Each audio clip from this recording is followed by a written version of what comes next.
Olivia's POV. Habang nagkakasiyahan sina Gabriel sa sala, kasama mga kaibigan at ang girlfriend nitong Jessica palang pangalan, ay pinasya kong maglibot sa paligid ng kabahayan para mag-inspeksyon. Baka kasi may nagmamanman ng mga tao sa labas ng bahay at naghihintay lamang ng tamang pagkakataon para umatake. Nilibot ko ang labas ng malaking bahay ng mga Villatore at natuwa ko na makita kong wala namang kahina-hinalang tao na maaligid sa paligid. Talasan yung mga mata nyo para kapag may naispatan tayong tao na kahina-hinala ang kilos ay mai-report nyo agad sa akin. Utos ko sa ilang gwardiya na nakatayo sa guardhouse na malapit sa mataas na gate ng mansyon. Huwag kang mag-alala, Olivia. Hindi makakalusot sa matataya sa aming mga mata kung may kahina-hinalang tao. Nakangiting sagot ni Resto na siyang OIC ng mga gwardiya roon. Good. Nasisiyahang sagot ko rito. Pagkatapos ko makipag-usap kay Resto, ay naglakad ako pabalik sa loob ng bahay. Naabutan ko nagtatawanan at nagkakantsawan ang grupo ni na Gabriel. Pero bigla na lang nahinto na makita nilang pumasok ako sa pintuan. Deadman na naglakad ako papunta sa kusina para kumuha ng tubig. Pagdaan ko muli sa sala, ay deadman pa rin ako. Tumayo ako sa may sulok para ilihim na obserbahan ng mga kaibigan ng binata. Mahirap Nat, sa panahon ngayon, kahit sino ay mabibili ng pera.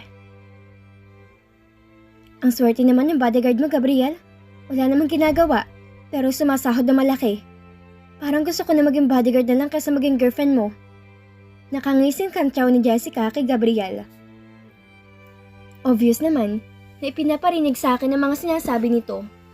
Naglakad ako palapit kay Jessica, may plastic ng ngiti sa akin labi. Bakit hindi mo subukan ang maging bodyguard niya na maranasan mo kung paano sumalon ng bote? At kapag siniwerte ka pa, hindi lang boteng sasaluhin mo, kundi maging bala. Tingnan ko lang kung hindi ka maihi sa pantalon mo sa sobrang takot. May insultong sagot ko sa babae. Ayaw ko kasi pinaparinggan ako sa halip na sabihin sa akin ng diretso. Oops, tinamaan ka ba? Nag-react ka kasi. Nakangisi at palaban namang sagot ni Jessica na tumayo pa at hinarap ako. Wala ka namang tagang ginagawa tulad ngayon, pero sumasahod ka na malaki. I'm sure na hindi pagiging bodyguard ni Gabriel ang motibo mo, kundi iba. Gusto mo ba yatang mapabilang sa mga nagiging girlfriend niya, di ba? Dugtong pa nito, matapos kong sayuri ng tingin mula ulo hanggang paa. Hindi ko napigilan ang napaismid. Talagang iniisip nito na lahat ng babae ay katulad itong Chip. Una, nagtatrabaho ako ngayon. Binabantayan ko si Gabriel. Dahil mali ko ba, kung isa sa mga bisita nito ngayon, hinabayaran ng tao nagtatangka sa buhay ng binata. At pangalawa, hindi lahat ng mga babae ay cheap. Kaya pwedeng alisin mo dyan sa utak mo mga ideyang yan? Nakakapangilabot. Anong ibig mong sabihin? Ni isa akong cheap na babae? Dahil ako ang girlfriend niya ngayon? Ani Jessica, habang nanlalaki ang mga mata at halatang tinamaan sa sinabi ko. Oops, tinamaan ka ba? Nag-react ka kasi. Panggagaya ko rito sa sinabi sa akin kanina. Namula ang mukha ni Jessica sa galit at biglang tumalim ang tingin sa akin. Akmang magsasalita na ito para sagutin ang sinabi ko. Ngunit naunahan ko to sa pagsasalita ng isa niyang kaibigan na babae. Sinasabi mo bang isa sa aming mga kaibigan ni Gabriel ay tumatanggap ng pera para pansangin siya? Galit ang boses na tanong ng babaeng blondie ang buhok na hindi ko alam ang pangalan. Hindi kami ganong klaseng kaibigan. Hindi namin ibebenta ang kaibigan namin pera sa pera. Madilim ang mukha na wika naman ni Dave. Ito lang yata ang kaibigan ni Gabriel na natatandaan ko ang pangalan. Maliban syempre sa matalik nitong kaibigan na si Lincoln. Mabuti kung ganon. Sagot ko rito. Hindi ako nag-aalala sa nakikitang galit nila sa akin. Ano naman ngayon kung magalit sila? Hindi man silang nagpapasahod sa akin? Kaysa patuloy ako makipagpalitan ng hindi magandang salita sa mga kaibigan ng binata, ay nagpasya na lang akong tumambay sa labas ng bahay. Ngunit nakaisang hakbang pa lamang ako na maramdaman ko ang malakas na paghila ng buhok ko sa isang tao na walang iba kundi si Jessica na namumula ang mukha sa matinding galit. Tatalikuran mo kami kahit kinakausap ka pa namin? Dapat sa'yo maturuan ng leksyon para matuto kang lumugar kung saan ka nararapat. Mariing wika nito na mas lalong hinigpitan ang pagkakahawak sa buhok ko. Jessica, stop it! Mariing saway ni Gabriel na ngayon lang nagsalita. Huwag mo nga akong pigilan, Gabriel. Kanina pa ako nanggigigil na masabunutan ng babaeng to. Ani Jessica na ayaw paawat sa binata. Mr. Villatore, alisin mo sa buhok kong kamay ng girlfriend mo ngayon din. Alam mo kung ano nangyayari sa mga babaeng humihila sa buhok ko. Aniya ko rito. Jessica, let her go!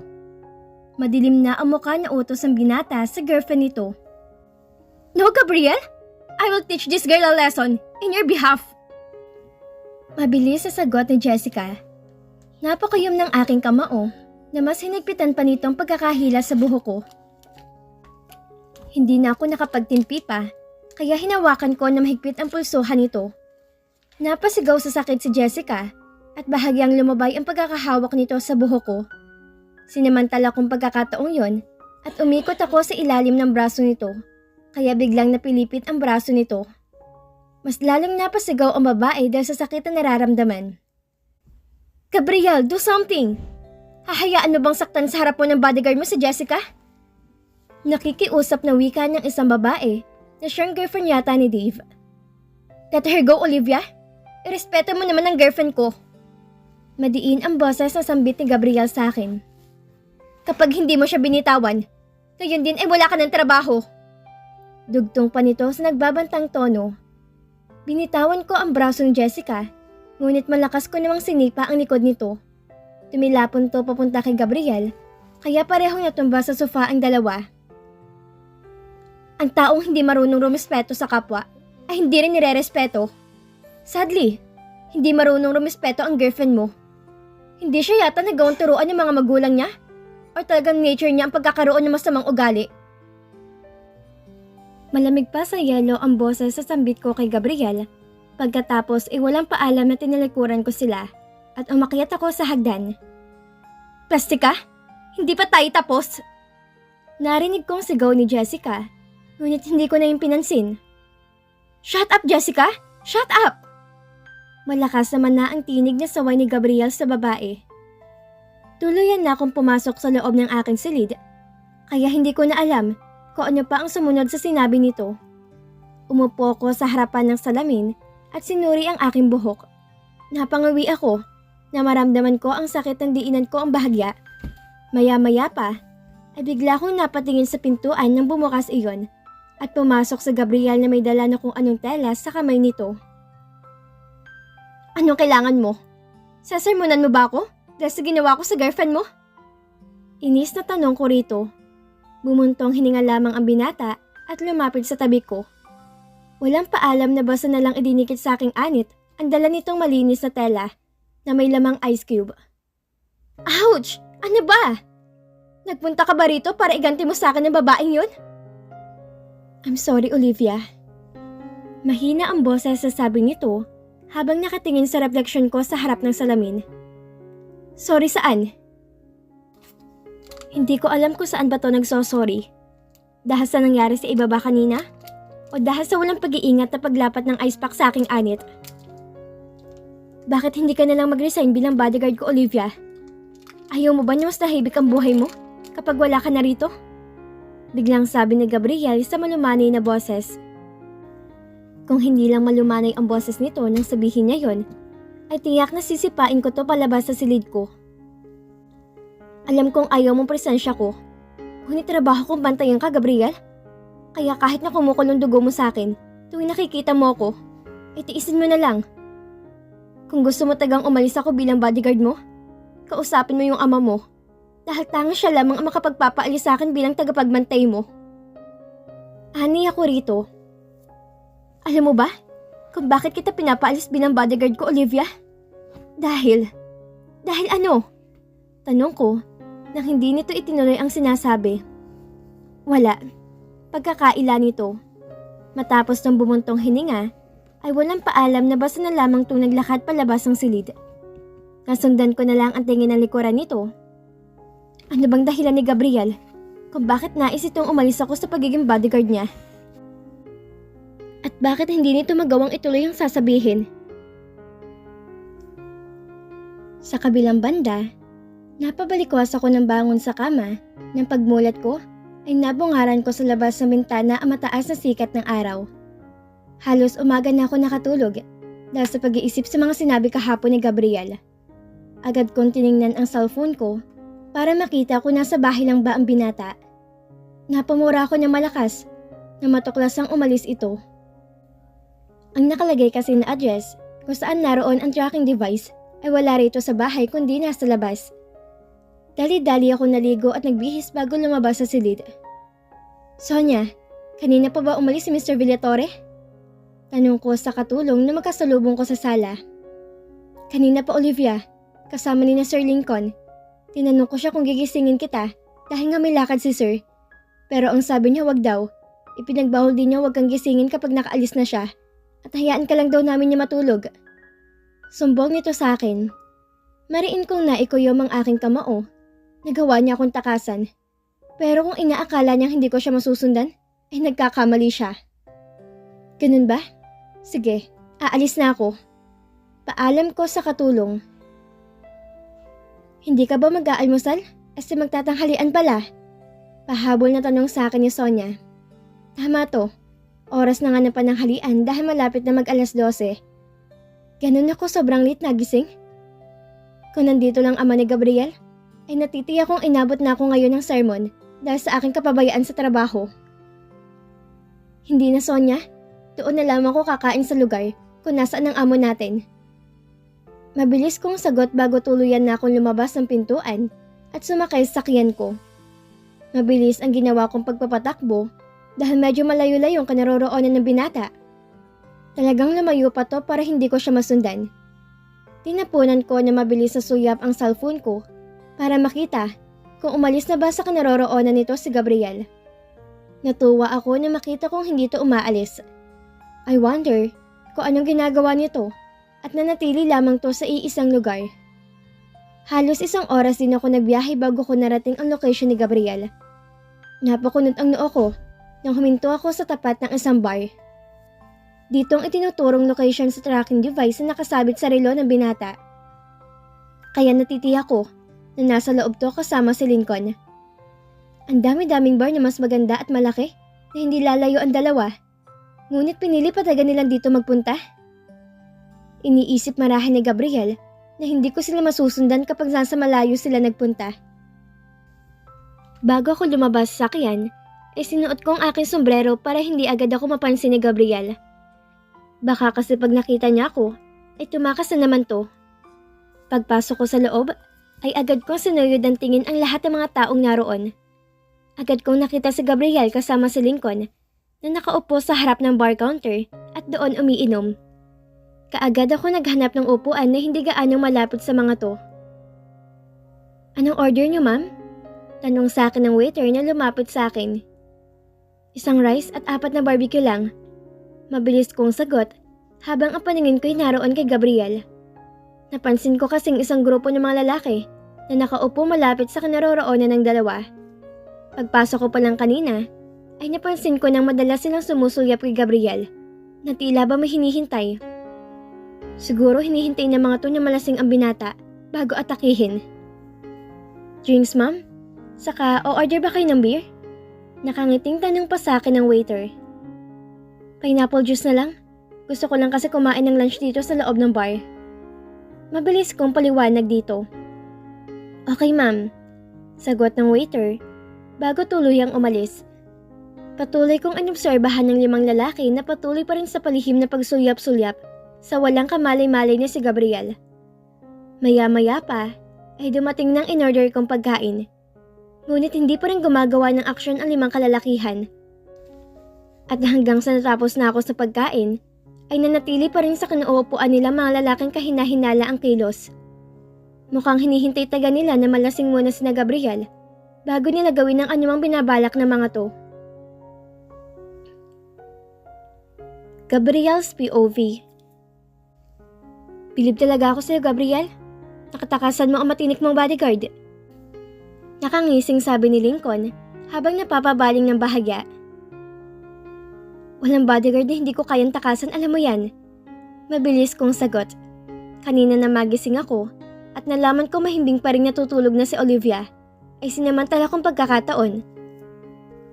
At pinapunta sa Lincoln sa bahay at inaya kong lumabas. Sa bar na ito kami humantong dahil ito lang ang bukas na bar sa araw at malayo sa bahay namin kaya hindi ako masusundan ni Olivia. Paano kung masundan ka pa rin niya hanggang dito? Anong gagawin mo?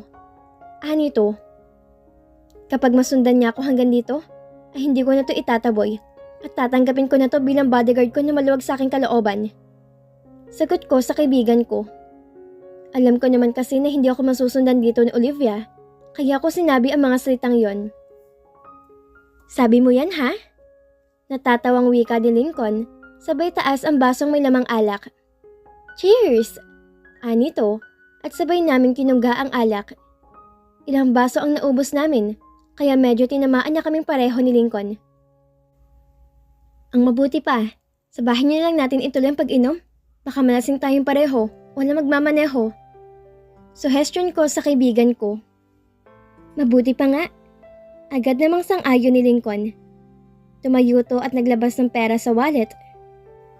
Ako ang taya ngayon, bilang selebrasyon natin sa pagkakatakas mo sa maganda at matapang mong bodyguard. Natatawang sambit nito. Matapos makapagbayad, ay magkaakbay na kaming naglakad ni Lincoln palabas ng bar. Ilang hakbang pa lang ang nagagawa namin nang pareho kaming natigilan at napatingin sa isa't isa. Paano ba naman kami hindi matitigilan? Gayong nasa harapan namin sa Olivia na madilim ang muka at tila papas lang ang anyo. Lagot ka ngayon, Gabriel. Bulong ni Lincoln sa akin. Talagang lagot ako. Hindi lang dahil sa galit na nakikita ko sa mukha ng dalaga, kundi dahil sa sinabi ko na kapag masundan niya kami sa bar na to, ay tatanggapin ko na ng maayos ang pagiging bodyguard dito sa akin. Olivia's POV. Bigla kong napatayo sa kinuupuan na makita kong tumayo na rin ang 5 kalalakihan matapos makitang paalisin na Gabriel at Lincoln. Na maglakad palabas ng dalawa, ay naglakad naman palapit sa mga yon ang 5 lalaki.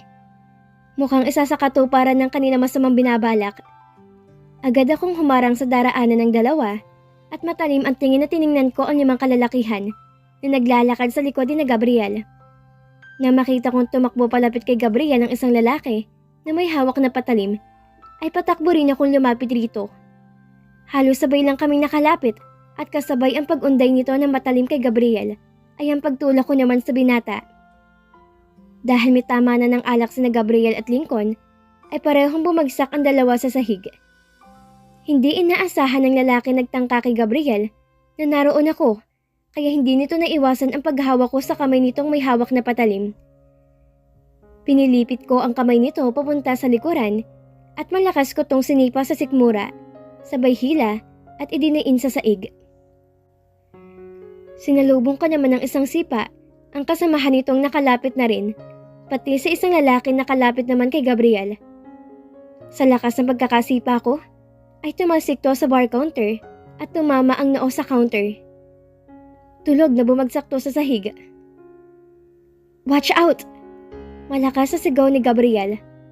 Pagharap ko rito, ay sinalubong ako ng isang malakas na paghampas ng lalaking kalaban gamit ang upuang gawa sa bakal. Tumilapon ako papunta sa ilalim ng mesa dahil sa lakas ng pagkakahampas sa akin.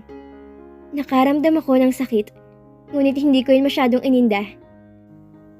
Nang nilapitan ako ng isang lalaki, ay malakas kong sinipang isa nitong tuhod, sabay suntok sa bibig. Agad akong tumayo at tinakbo ang lalaki may hawak na upuan at akmang ihahato kay Gabriel. Mabilis ko itong nasuntok bago pa man ito magawang maihampas sa binata ang hawak nitong upuan. Ayos ka lang? Tanong ko kay Gabriel na nakataas ang kanang kamay na parang nanunumpa. Anong ginagawa mo? Sa likuran mo! Sigaw ni Gabriel. Sa halip na sagutin ang tanong ko, agad akong humarap sa tinutukoy nito at nakita ko ang lalaking nakabangon na mula sa sahig at akmang ihahampas sa akin ng upuan. Ngunit nakahanda na ako, kaya bago pa man ito maihampas sa akin ng upuan, ay malakas kong tinadyakan ng hinaharap nito. Nanlaki ang mga mata nito at napaluhod habang umaatungal sa sakit. Hindi ko na to binigyan ng pagkakataong makabawi at mabilis ko na tong sinipa na malakas. Ang isang kasamahan nila ay tila natakot at nagtatakbo palabas ng bar.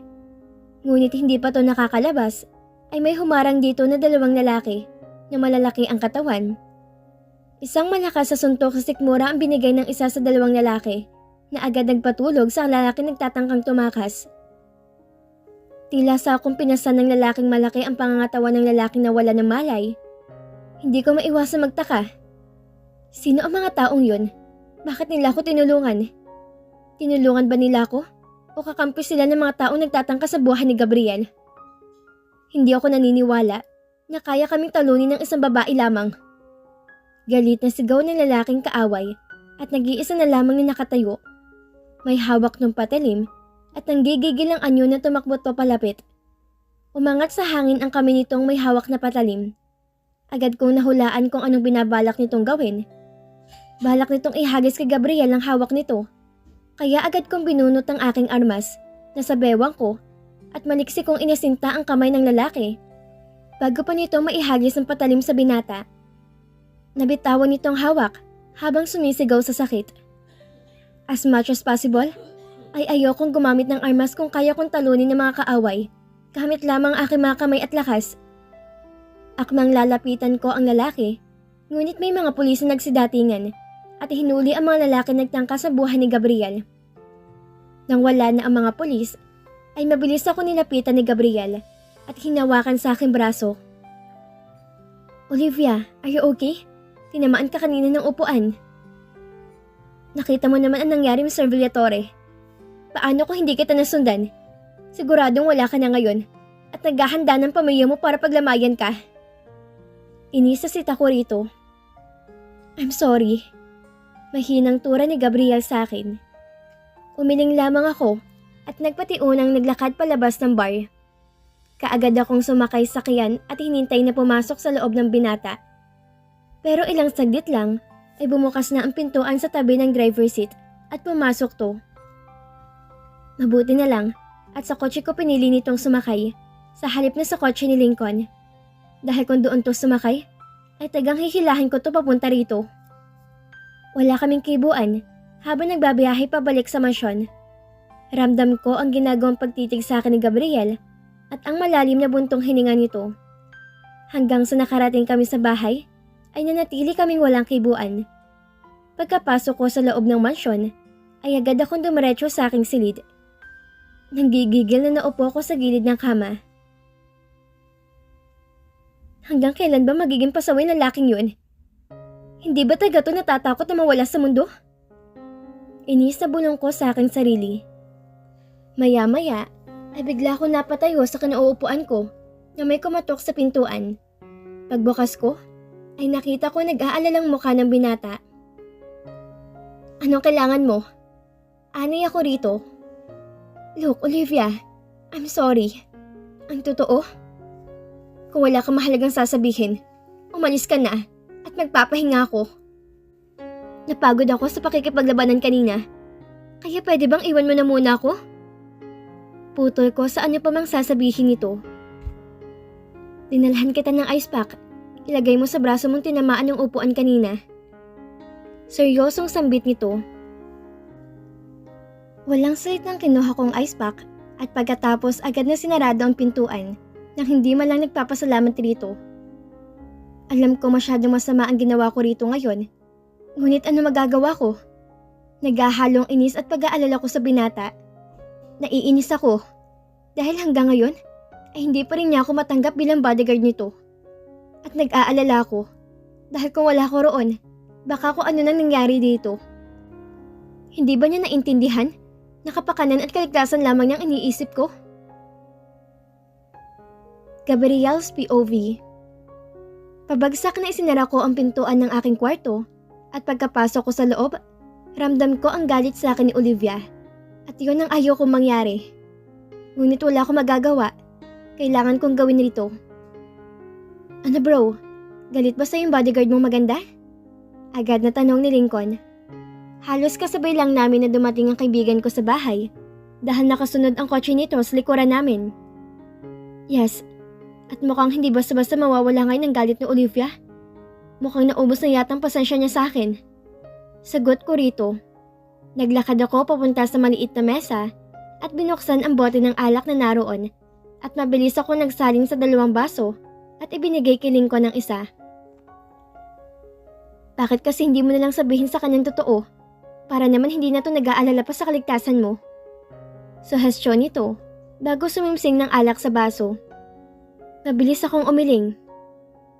Sa tingin ko, ay mas lalo lamang magagalit si Olivia kapag nalaman niyang totoo. Iisipin niya na pinaglalaroan ko lang siya. Sa tingin ko nga, masyado pa namang mapard ang bodyguard mo. Sang-ayon ni Lincoln sa sinabi ko. Pero in fairness, napabilib ako sa kanya at nasundan niya tayo. Paano kaya nalaman ni Olivia ang kinaroroonan natin? Hindi kaya may tracking device yung nakakabit sa isa sa mga gamit mong daladala mo palagi? Bigla ko natigilan sa sinabi ni Lincoln at napaisip. Posibleng tamang hinala ng kaibigan ko. Agad kong sinuri ang mga gamit na madalas kong daladala.